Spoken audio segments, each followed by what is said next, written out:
How goes it? Hello. How's everyone doing?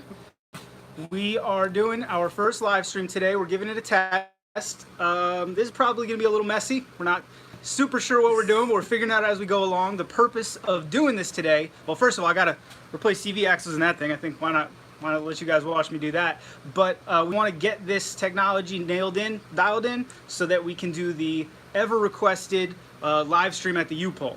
So if you guys will bear with us today. I sure brought my glasses. I can't read your screen name, but hello. What's up? We already got somebody logged on there. We're going to try to see if we can't monitor stuff on the old laptop there as well. And then we're going to go through and do this. From Pakistan. Wow.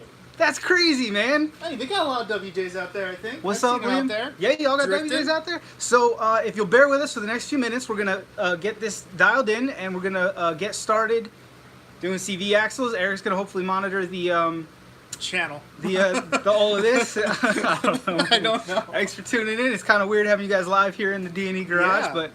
but Volvo, eh? Huh. Well, we'll try to find some Volvo vids for you. Hey, actually, I was looking up D70s. I'm still looking for a new DD, so. So here's what we're gonna do. Hope I don't make you all dizzy. That's where I'm gonna be working on the CVs. I'm gonna be on the stool, not looking weird. Yeah, I'm gonna go over here and look weird. No, here. There's a smaller stool? Oh, there's a chair. Chair. Put Eric in the chair. That way he can.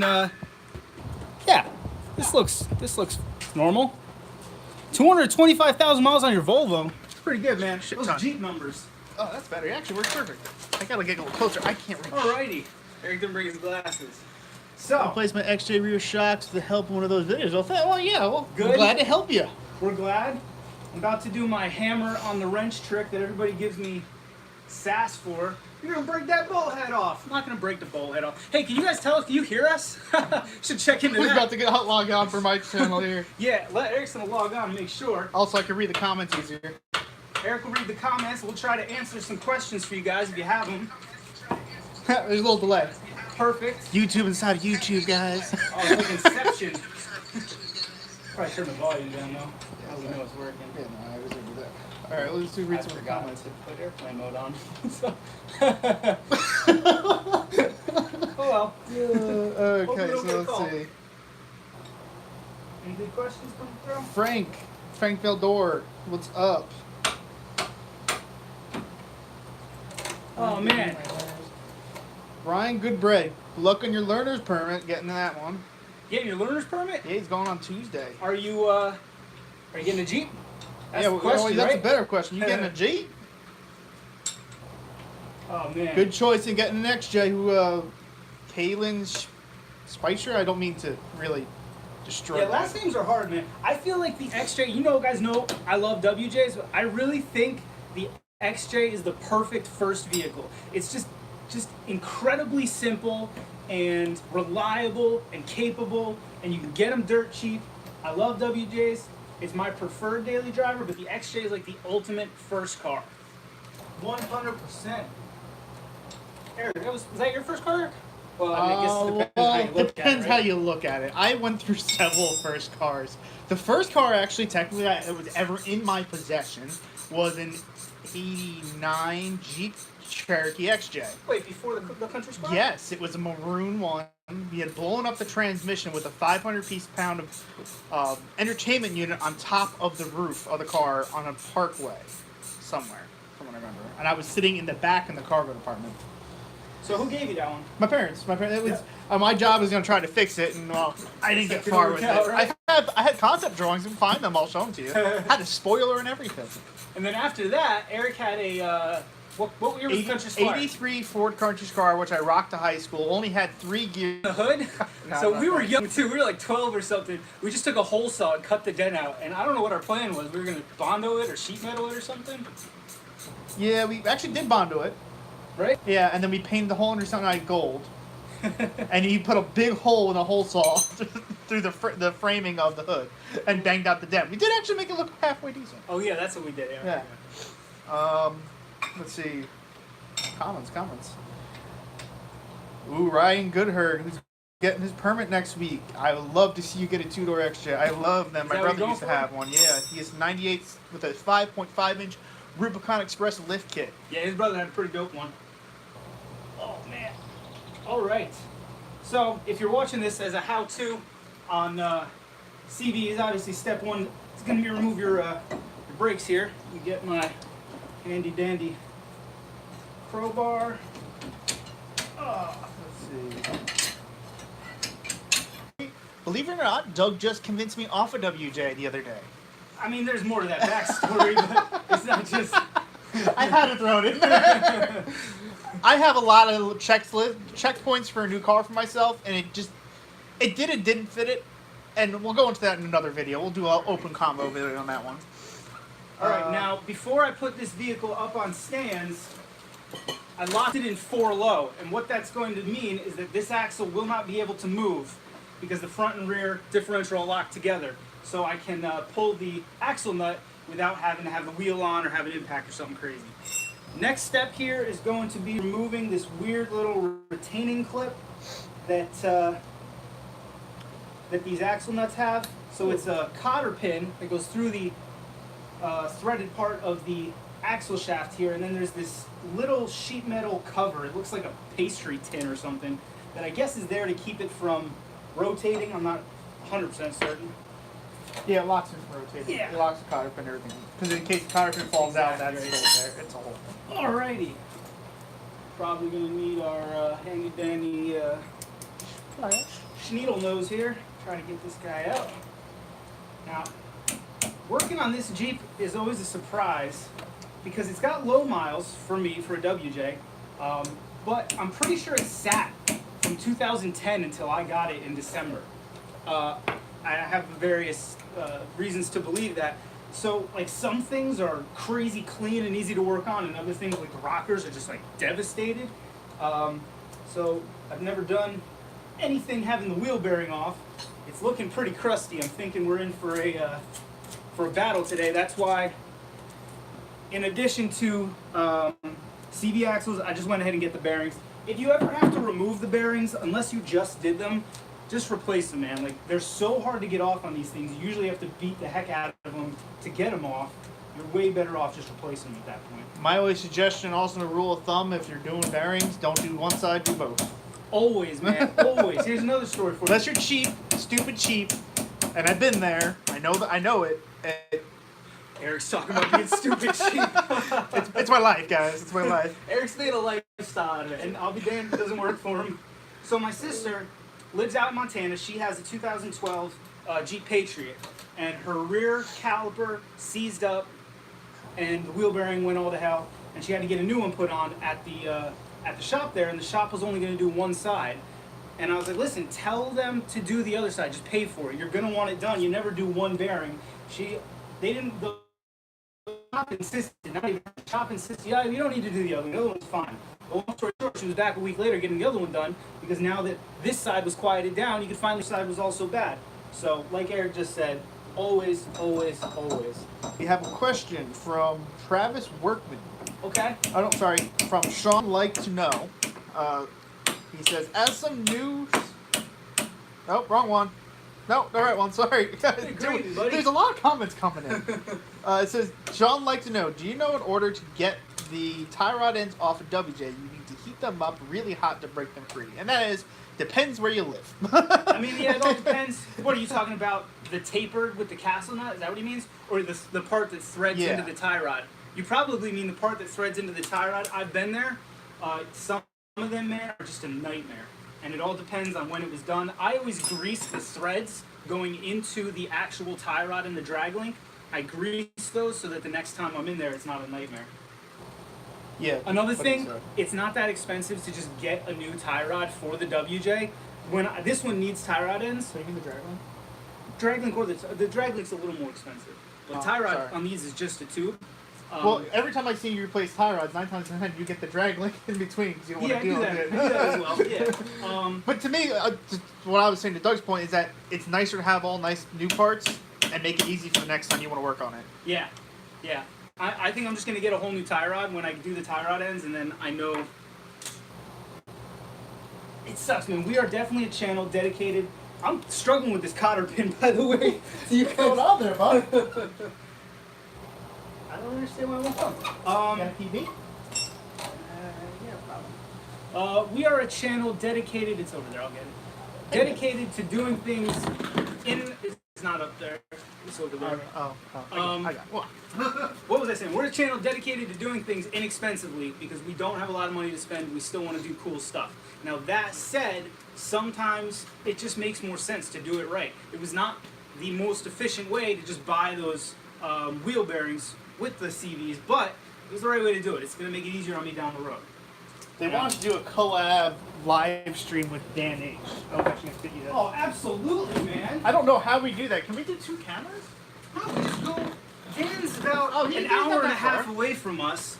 We would love to, man. Yeah, there's gonna be more coming with Dan. Dan is a really chill dude. We got to hang out with him at the Polar Plunge this year down at Seaside Heights. Yeah, man, Dan's awesome. I think he actually has the transfer case I need for this thing, and he made an offer for me to head out by him and put it in out there. That's something that we're considering. If not, maybe we can get Dano down here sometime. Maybe we'll meet in the middle. I don't know. Should go to the U-Pull with Dan. That'd be cool, right? Cool, yeah. Sean said to take the Nemo's plier and roll up. I think he was trying that, but trying not to break it in the axle. But you're taking the axle out anyway. I don't have another cotter pin right now. Oh, I think you should have told me before I left my house. Yeah. It's Greetings coming. from Florida. There we go. David Candahead. Hello. Whoever suggested that was, I'm going to take it and I'll just... Oh, I got my pliers. What type of pliers are you using? Real cheap ones. Actually, you know where I got these? These were in the Windstar you sold me. Oh, okay. Actually, no. Put it on the little tube. Here, right? And then hammer up. No, put it on this. Use the leverage one. I can't, it doesn't reach in there. Oh. What were you saying? Sorry. We got from England, Johnson Cars. Hello. From England, eh? Cheerio. That's cool, man. Project Dan, what's up, bud? Hey, Dano, we were just Tuning talking in. about you. Yeah, you just missed us blabbing about you. They want us to do a live stream with you. I said we got to head out your way. I finally got it. For those of you that have been watching me argue with it for 20 minutes. He tends to argue with things when he's working on cars. All right, so this is that. This is what retains on a Dana 30 axle. It goes over the sides of the nut. I should have the nut off to show you. And then there's this little spring clip that keeps tension on the whole thing, and that's so that if the cotter pin fails, your nut doesn't just start to loosen up on its own. Now, someone remind me, what size are these? Inch and no, these are the big ones. 36 mil. 36 mil. All right. Like I said, before I took the wheel off, since I don't have an impact today, we put this Jeep in 4-wheel low, which on a 247 transfer case, on most Jeep transfer cases, is going to lock your front and rear differential together. And since that tire's still on the ground, I should be able to just break this loose without needing impact or to support it in any way. Probably gonna need to go get a big chunk of pipe to get this done. But Where's Frank in our comments now? Oh, that was terrifyingly easy. What? Did that? Yep. Oh, okay. This was not. What are these supposed to torque to? 175? I know that's around what the Subaru is. That was horrifying. This was not tightened down at all, which is honestly why this thing is so important. With how loose that was, had my cotter pin failed, the whole thing could have come apart. Jiminy Christmas. For considering how long it sat, I expect it to be seized on. Right? All right. Now the next part, as you guys know, I talked about it in other videos, is it just makes me nervous. I don't know why. Pulling the bolts that go to the wheel bearing right here. All right, and I think to do that, we're going to pull that wheel off the ground, get it up in the air, and that way we can use the steering wheel to turn it whichever direction we need. So I'm going to disappear off camera. Eric, you take the show. Yep. All right. Dan, so where's the D-wall? It's at home in my garage because I forgot it. It's okay. I brought him other things. So. Let's see. Sean. Oh, he went to U-Pull and saw a couple trans tracers are dug. Yeah, we've been meaning to pull them out of yard, but we usually get lazy in the yard too. So. Yeah, listen, man. I'm not gonna lie. Pulling a transfer case in the yard sucks. Anybody who's done it knows it. So when we're driving there, we're like, today's the day, we're gonna do it, we're gonna pull a whole drivetrain. And then we get there and we're staring at it and the Jeep's sitting in a puddle and I'm already tired, I've already got a sunburn. And I'm like, On to you for next time. Ryan, good bread, you're leaving, or breed. Happy birthday, and good luck in your learners next week. Cheers, buddy. Yeah, man. Thanks for tuning in. We appreciate it. This is kind of cool. It's like having y'all in the garage with us.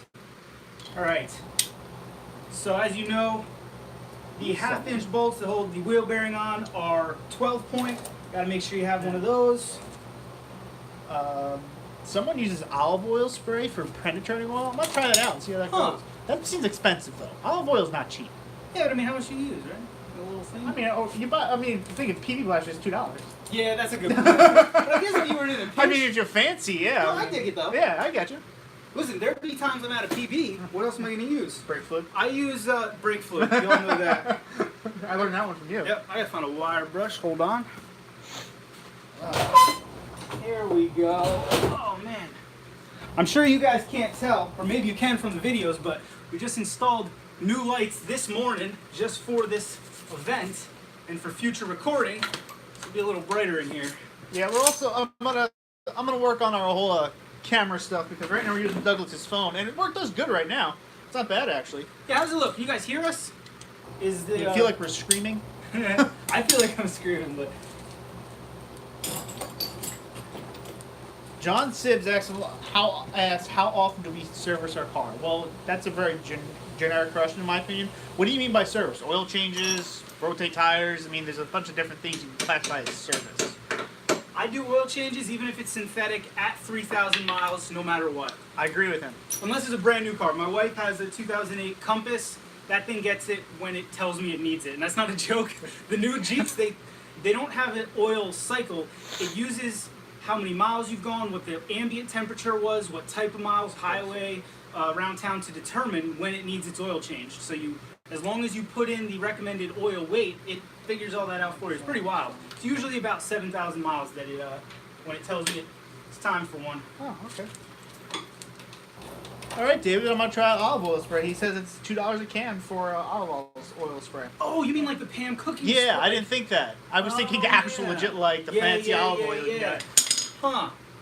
I dig it. So, man. He says a full service. So to me, a full service is changing what, all the fluids, Spark plugs, everything like that. I mean, full transfer cases, I usually wait about every 50 to 70,000. Transmissions about for me are usually 70 to 100,000. And then what else? Spark plug is usually, depending on what type of plugs you're running. Coppers are 30,000, and iridiums usually are 100,000. Wires, they're usually about good for 70,000. I'm less scientific. I try to do all that once a year. I usually drive between 20 and 30,000 miles a year. So transfer cases, differentials, I always put copper plugs in so I only get 1 year out of them. Usually sometime at the beginning of the summer because I know I'm about to do a lot of towing, about to do some maybe wheeling.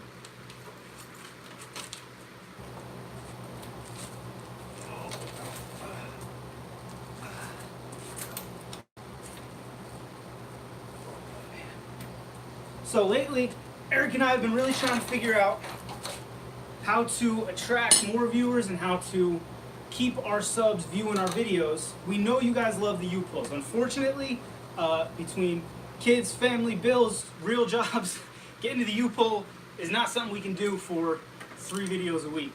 So we'd love to know what you guys like to see. I love making the history videos, I really do.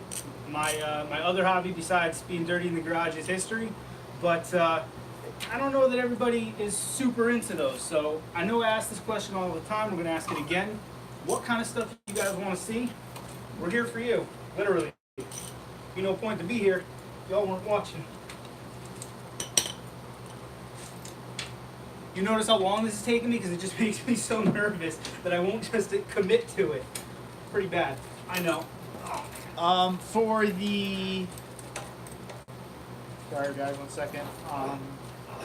Diff service, I think I usually do about every 50 to 70,000 miles. And that would translate into kilometers. This is in Europe. Oh man, I'm sorry, I'm not buddy. doing You that have on to the do clip. that own conversion on that one. You're welcome, D&E Shirts, for introducing you to Jeeps. You really love them. We love them too. Nick says you'd like some meet and greet with subscribers, take their Jeeps on some trails with you, and bring in new people. I love that idea. We'd love to do something like that, maybe out of Roush Creek or something. Their history videos to say they like. There's only so much history out there, guys. Oh, I'll keep finding the history. I will keep finding the history. We don't. Doug has a video on a diff, the back diff fluid change. I don't think you mentioned how long. No, I didn't mention it. We'll do a whole video on all the fluid changes in the car because I got to do one on the Jeep anyway, and I want to do actually the filter service. And I put my new diffs in with the Dana 44A and the Dana 30 up front, and never flushed the fluid. But I looked at it; it's clean still. Come to Moab. That's a dream of ours. Yeah, man. You buying the ticket? It wouldn't even be the cost of getting there. It would be like, how do I take off? Like, literally, I need a week to drive out there, and then a week to be there. We need more subs. We need more subscribers, and we can do it. Oh yeah, man. When we start making bleeping Jeep money, believe me, we'll be in Moab. Doug is a trip. Travis Workman. I've been friends with him since I was 8? Yeah, man. No, take that back even further. We went to elementary school together. Yep. We went to elementary school together. We went to the same church. Boy Scouts together. We went to the same college. Yeah, we worked at the same place. We do a lot of things together, guys. Yep. The job I have now that's turned into my career, Eric actually got me. Oh man, these bolts are rusty and crusty. I really do feel like I'm about to break one of them. Yeah, the torch, sheet them up on this side. Yeah. Oh, yep, there we go. Well, that changes things. I knew that was coming. I have the other Dana 30 out back. Okay. But I may have to go to your house to get the impact. Yep, so this is what I'm always afraid of. And they get so rusty, they stick out through the other side of the wheel bearing that that side, rust expands. Sorry, I'm all over the map here. Rust expands, or metal expands when it gets rusty, so the end that's sticking out on this side expands. When you're trying to pull it back through the hole, just doesn't want to go. I have a feeling I'm about to break 3 more, but as some of you know, I got an old Dana 30 sitting out back. These have been out of recently, so maybe we'll steal some from that to get this job done. Yeah, the motion, it looked like you were doing things to yourself. Now I can be a lot less careful with the rest of them since I've already broken one today. Oh, man. You have a pack? I'm just trying to get on that a little bit. It's trying to jar it. Nah, I think that's a good one. All right.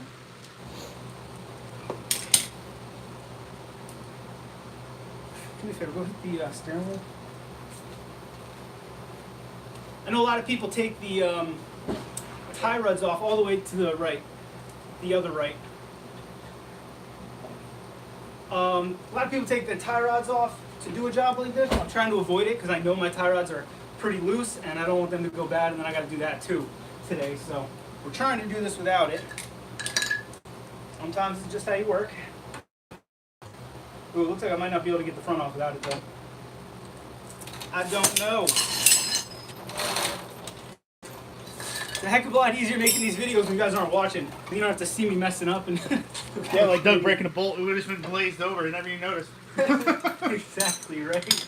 Oh, Jiminy Christmas. I think I'm gonna have to take this off too though. What's that? Alright, we'll drop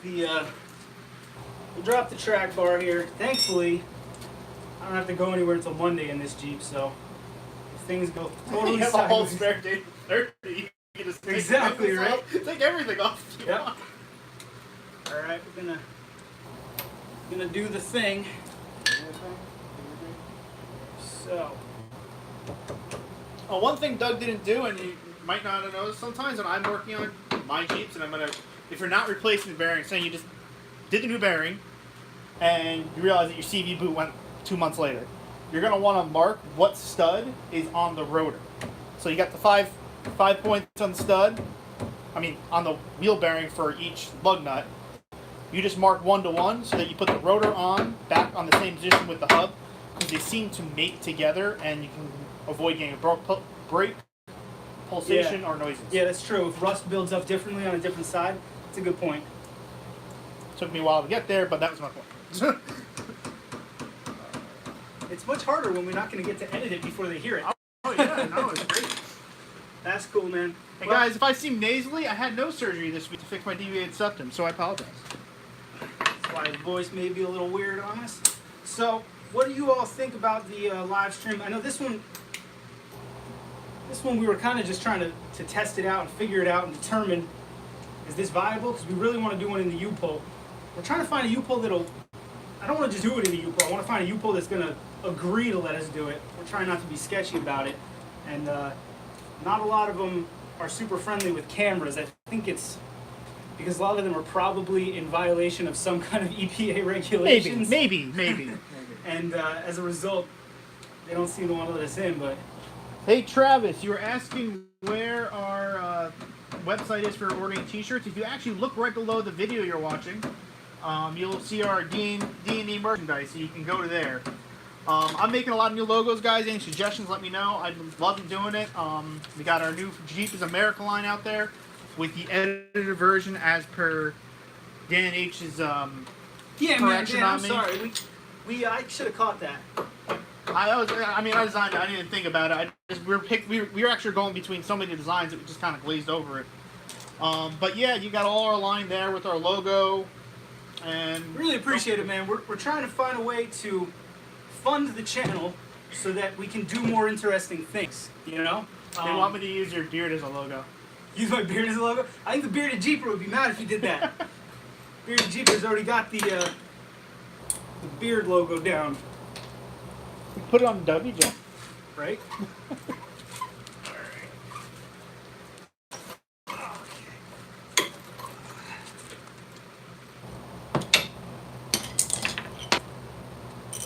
So for those who are not here from the beginning, we're trying to change CV axles on this WJ.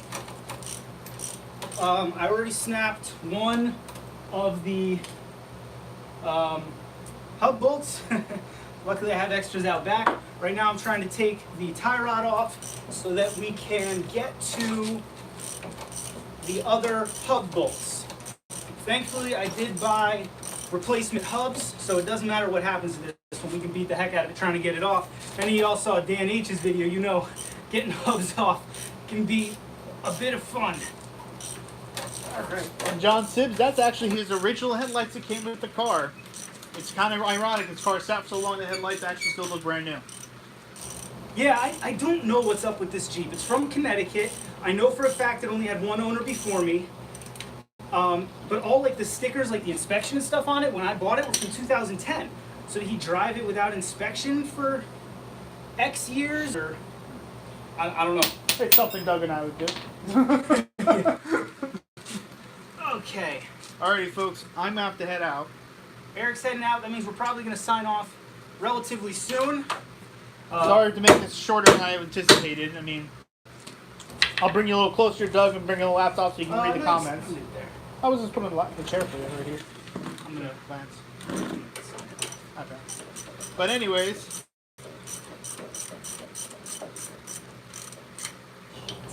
we have taken the front bolt off of an XJ. I ended up using my impact, and it was still a bitch, but we did that in the yard. And probably.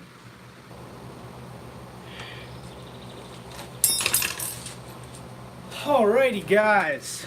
So we tested out the live stream. I really appreciate y'all coming out to check it out. We're gonna sign off now. We're gonna handle this mess. I assure you, we will put a follow-up video to let you know how this turned out. This one was brief so that we could figure out if we can do this, and it worked. This is on my phone. It was really very easy on our end. Yeah. I'd love to know if you guys noticed any weird quality issues that we need to look out for in the future, but this was so that we can do one in the U-Pole in the future, all right? So we're going to sign off now, as always. Thanks for watching. See you next time. Bye-bye.